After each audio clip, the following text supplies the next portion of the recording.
국가란 왜 실패하는가? 이 책은 이번에 노벨상 받은 그 세 분의 공동 저서 중에서 가장 먼저 나온 책입니다. 그래서 가장 주목도 먼저 받았고요. 인기도 있는 가장 많이 있었던 책이라고 볼 수 있겠죠. 15개 장을 통해서 국가가 실패한 이유를 설명하는데, 요지는 어떤 국가가 제도를 바로 놓아야 한다는 그런 의미였습니다. 그래서 신제도주의라고 러프하게 분류할 수 있는 그런 책이 되겠죠. 어, 어떤 사람은 아제 모글루라고, 어떤 사람은 뭐 이렇게 에스 모글루라 하는데, 그냥 미국 사람 제가 많이 접한 사람은 에이스 모글루로 더 많이 하더라고요. 미국식 발음한 게 되겠죠.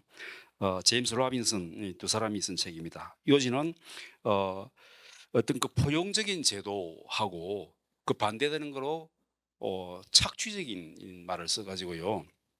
그 포용적인 제도, 그 제도는 정치 제도와 경제 두 가지인데, 그거를 받아들인 그런 나라가 성공했다, 그런 얘기 되겠죠. 어, 어, 미국과 멕시코의 국경에 한 도시가 갈라져 있는데, 하나는 노갈레스라는 그 도시인데, 하나는 미국식 노갈레스가 있고 또 멕시코의 그 부분이 있겠죠. 이게 너무나 차이 나더라, 그런 얘기 되겠죠. 예컨대 미국의 빌 게이츠는 혁신을 통해 거부가 되었고, 그에 비해서 멕시코의 거부인 카롤 슬림은 지대추구를 통해, 이 사람은 그런 말 안 썼지만 제가 지대추구로 번역하겠습니다. 지대추구를 통해서 거부가 되더라는 것이죠. 그러면 이런 차이가 왜 나느냐? 이 차이가 나는 이유를 설명하는 논리를 네 가지를 들고 있는데, 첫째는 몽테스키에가 말한 지리적 위치가 중요하다는 얘기인데, 또 두 번째는 제리드 다이아몬드가 말한 환경 자원의 차이 때문에 이런 차이가 생긴다, 이렇게 보는 얘기고요. 막스 베버 같은 문화적 요인으로 들기도 하고, 라이오넬 로빈스처럼 가난을 극복할 수 방법을 몰라가지고 무시하기 때문에 이렇게 가난하다라는 그런 가설이 있는 거지만, 결론은 다 틀렸고, 오직 제도, 그 중에서도 정치제도, 경제제도의 품질에 의해서 가난과 이 번영이 구분된다, 이렇게 보이죠. 아, 그러면서 하는 얘기가 우리 아빠 르너라는 사람은, 우리 자유주의를 아는 사람 별로 안 좋아할 인물이지만은, 그 사람을 들어서 경제학을 사회과학의 꽃이라 부르는 이유는 정치 문제를 경제학이 다루기 때문이다라고 했는데, 사실 아빠 르너는 굉장히 좀 뭐 우리하고는 거리가 좀 먼 사람이 되겠죠. 어, 어, 3장은 한국의 예를 듭니다. 한국을 통해서 남북한에서 운영되는 아까 말한 네 가지 요소가 다 같은데, 오로지 차이가 하나 나는 것은 제도의 차이 때문에 지금 같은 엄청난 변화가 있었다, 이렇게 보고 있습니다. 어, 그다음에 작은 차이와 결정적인 분기점, 이거는 에이스 모글루가 자기 이론 전개하는데 굉장히 중요한 개념적인 그 틀입니다. 작은 차이와 결정적 분기점, 크리티컬 정크추얼, 이것은 이렇게 보는 것이죠. 어, 제도적 부동, 유전적 부동이란 말을 지네틱 드리프트란 말이 이렇게 떠돌아다닌단 말이겠죠. 한 개체가 서로 떨어져 이렇게 놔두면 시간이 지나면서 이게 전혀 다른 모습으로 진화돼 나간다는 것이죠. 제도도 그렇다는 겁니다. 그래서 이거를 제도적 부동, 인스티튜셔널 드리프트라고 이름 붙였고요. 예컨대 흑사병이 유럽을 강타했을 때 서유럽에서는 이것이 봉건 제도의 몰락을 이어갔습니다. 예를 들면 당연하겠죠. 농노가 다 죽었으니까요. 남은 농놈의 사람에게 영주가 부탁을 해가면서 임금을 올려줘가면서 이렇게 붙잡아둬야 되니까요. 그런데 동유럽에서는 오히려 농노제가 더 강화되도록 만들더라는 것이죠. 그래서 그 전에는 똑같은 제도하에 있었던 이 동유럽과 서유럽이 결정적 분기점이란 흑사병 때문에 서로 다른 결과로 나왔다는 거죠. 영국과 프랑스, 그다음 에스파냐는 비슷한 나라지만은 어떤 그 해상무역이라는 결정적 분기점을 맞아서 영국은 왕실이 해상무역을 독점하는 시대가 끝났고, 그에 비해서 에스파냐와 프랑스는 왕실이 해상무역을 장악하는 계기가 되더라, 그런 얘기죠. 이 결정적 분기점 자체는 어떻게 형성되느냐? 아까 신유수 교수님 아주 잘 설명해 주듯이 우발성이다. 컨틴전시인데 뭐 우발성을 번역하는 게 좋을 것 같습니다. 그래서 무적 함대를 이기게 만든 폭풍, 이런 것이 왜 생겼을까? 그런 얘기죠. 결정적 분기점을 직면했다고 다 포용적 제도로 가는 것은 절대 아닙니다. 포용적 제도로까지 이어진 나라가 잉글랜드이고 착취적 제도로 이어진 나라가 베네치아였다는 그런 얘기죠. 자, 그러면 이런 얘기 할 수 있습니다. 착취적 제도는 그럼 전혀 성장이 없느냐? 그렇지는 않다는 거죠. 착취적 제도를 가진 나라 자체가 존립하기 위해서라도 일단 뭔가 착취해 먹을 뭐는 있어야 되니까요.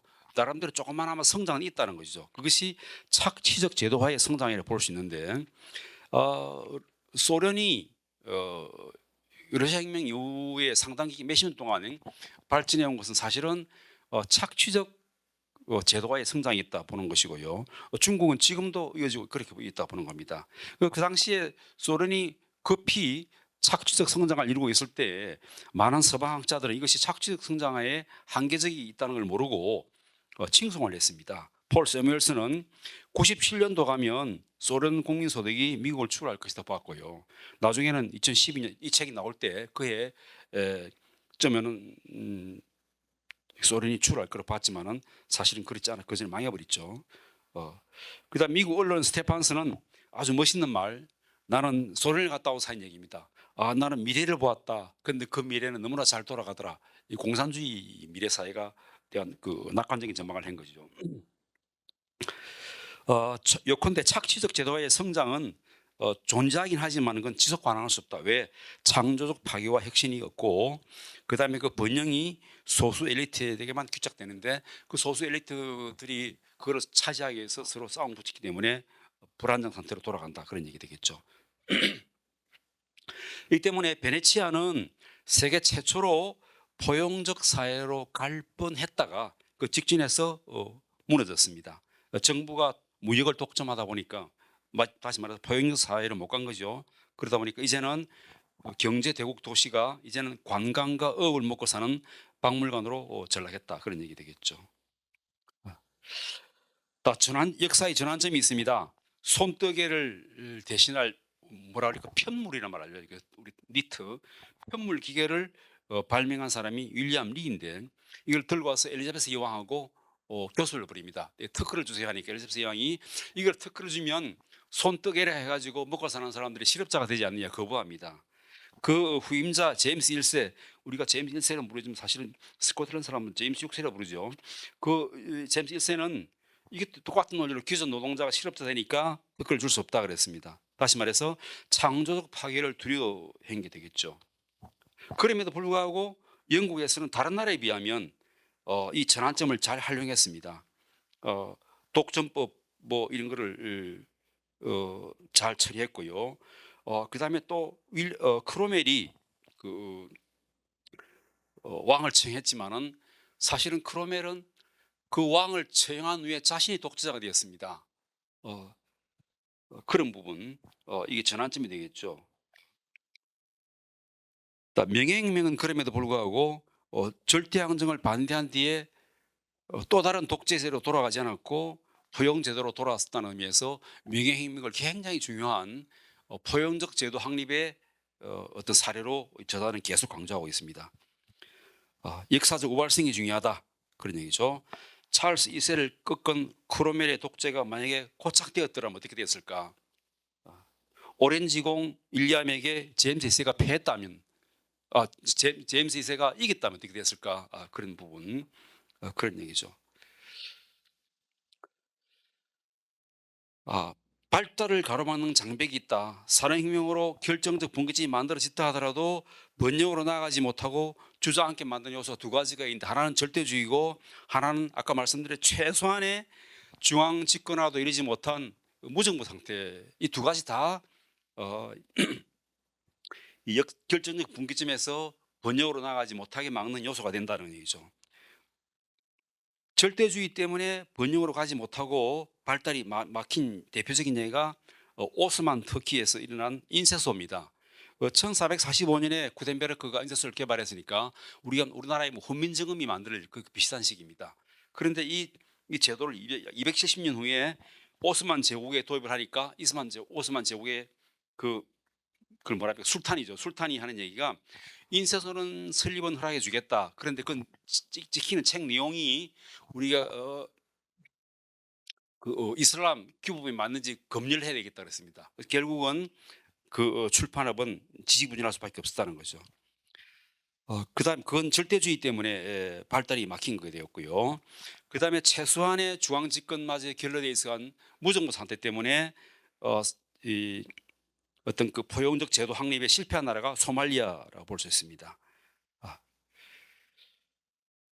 이 한 나라에서는 성장으로 이끈 제도가 다른 나라에 잘못 적용돼 가지고 완전히 망칠 수도 있습니다. 그 대표적인 것이 이 네덜란드 동인도 회사가 오늘날 말레이시아의 몰루카라는 곳, 그 우리 뭐 향로라는 게 있죠.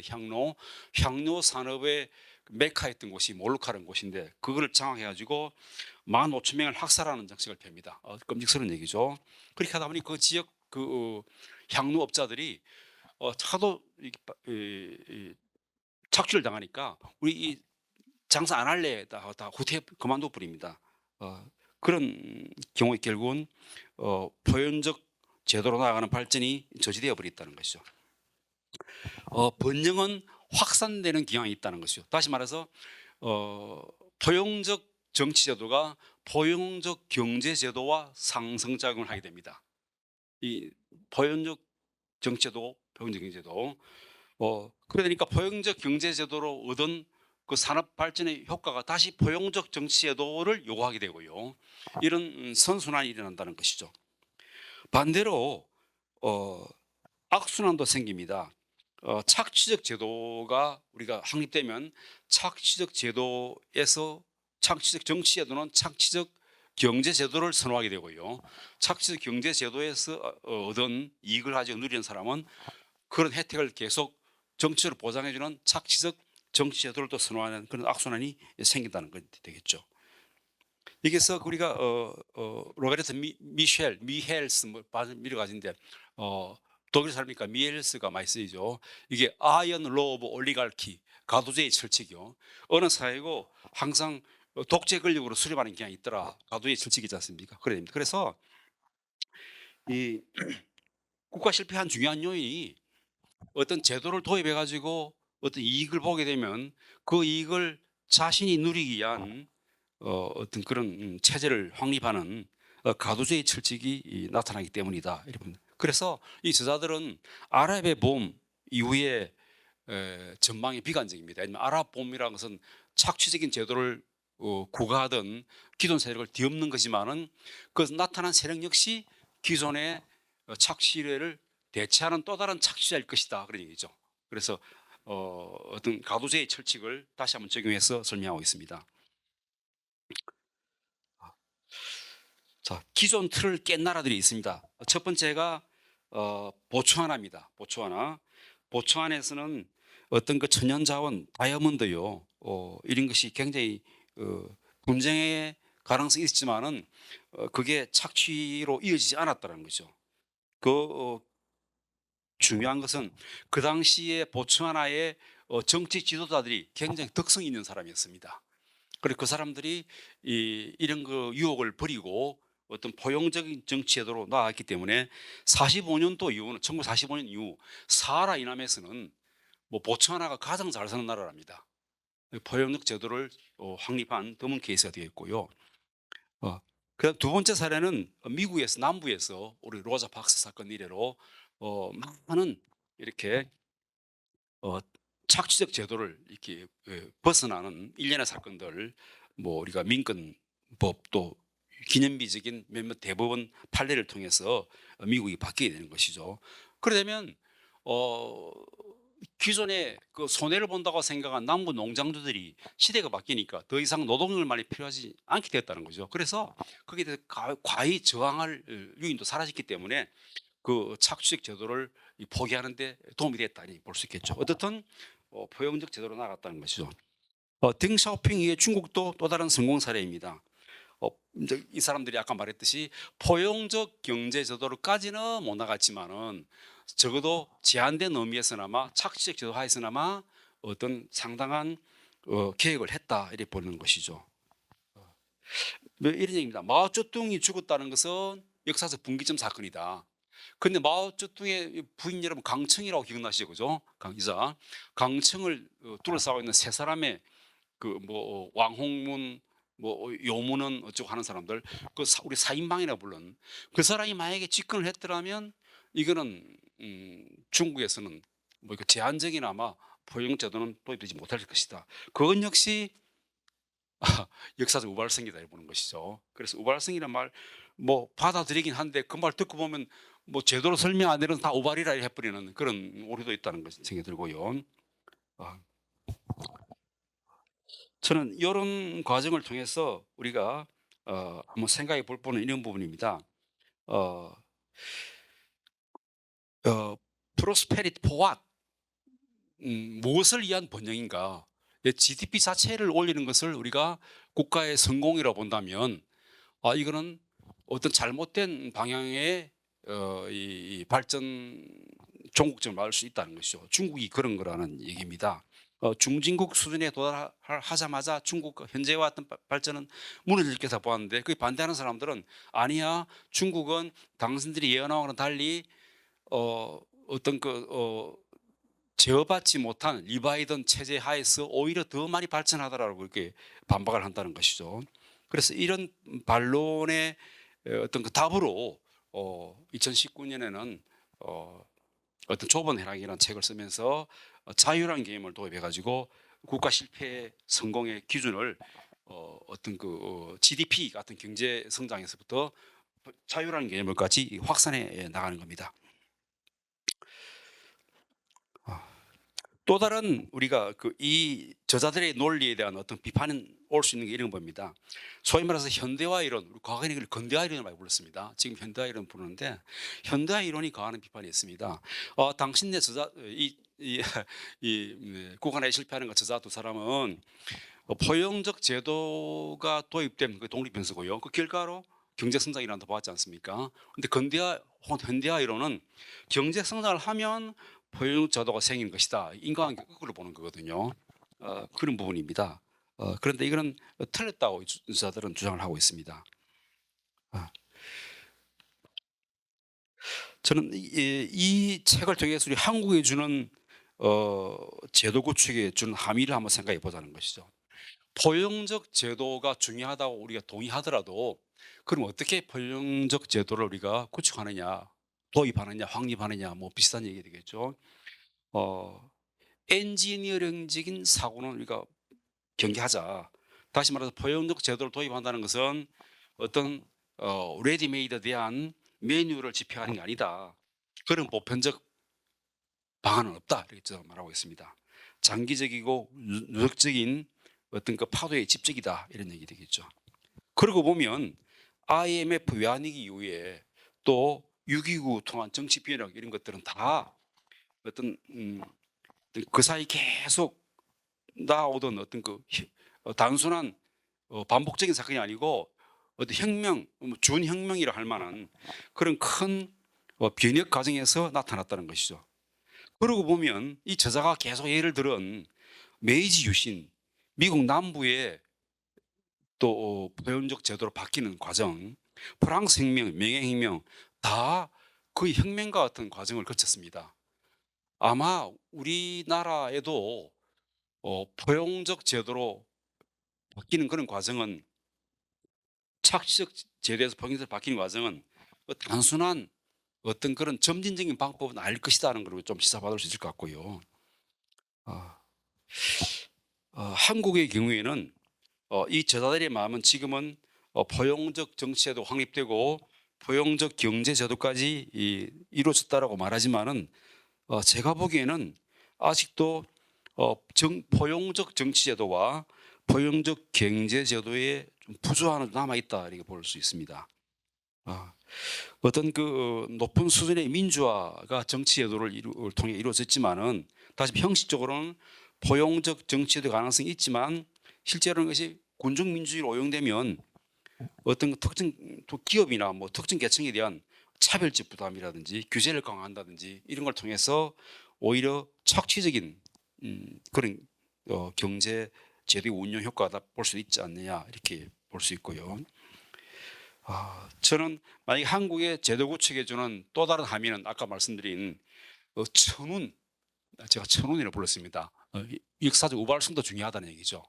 어, 예를 들면 뭐 남 남한과 북한 이거를 이 저자들이 말하면 두 개가 지금 갈라져 있는 한쪽만 시장 경제가 도입되는 그런 부분 아니겠습니까? 이거를 보편적으로 포용적으로 하려면 다 통일이 되는 게 될 텐데 추가 우리가 천운이라는 게 이러면 김정은이 급사한다는 갑자기 죽어버렸다든지 이런 부분이 중요할 것이라는 거죠. 우리가 이승만 대통령이 건국시에 다수 국민이 다 이해한 건 아니지만은 자유민주주의 시장경제라는 제도를 확립했다는 것은 다른 나라에서 보다시피 어떤 그 근대화 혁명 과정을 거쳐서 포용적 체제로 나아가는 그런 비용을 절감해 주지 않았는가 이렇게 볼 수 있겠고요. 아, 그다음에 그 이번 노벨상은 아무도 인식하지 못했지만은 한국의 어떤 그 객관적인 경제 성과를 어, 어떤 이 세계적인 석학들이 인정해 준 그런 부분을 우리가 한번 의미를 줄 수 있다 그런 얘기죠. 번영은 사적 감성으로 이루어지는 게 아니고 제도가 만든다 그런 얘기죠. 한강이라는 작가가 사적 감성을 잘 표현하여 상을 받았지만은 또 다른 면에서 우리가 사적 로망이라는 것은 우리 객관적인 지표가 있는 건 아니겠죠. 그런데 한국의 경제 성장을 이 저자들이 한결같이 지지하고 있다는 것은 우리가 이룬 객관적인 경제 성과를 우리가 인정받는 거다 이렇게 볼 수 있겠고요.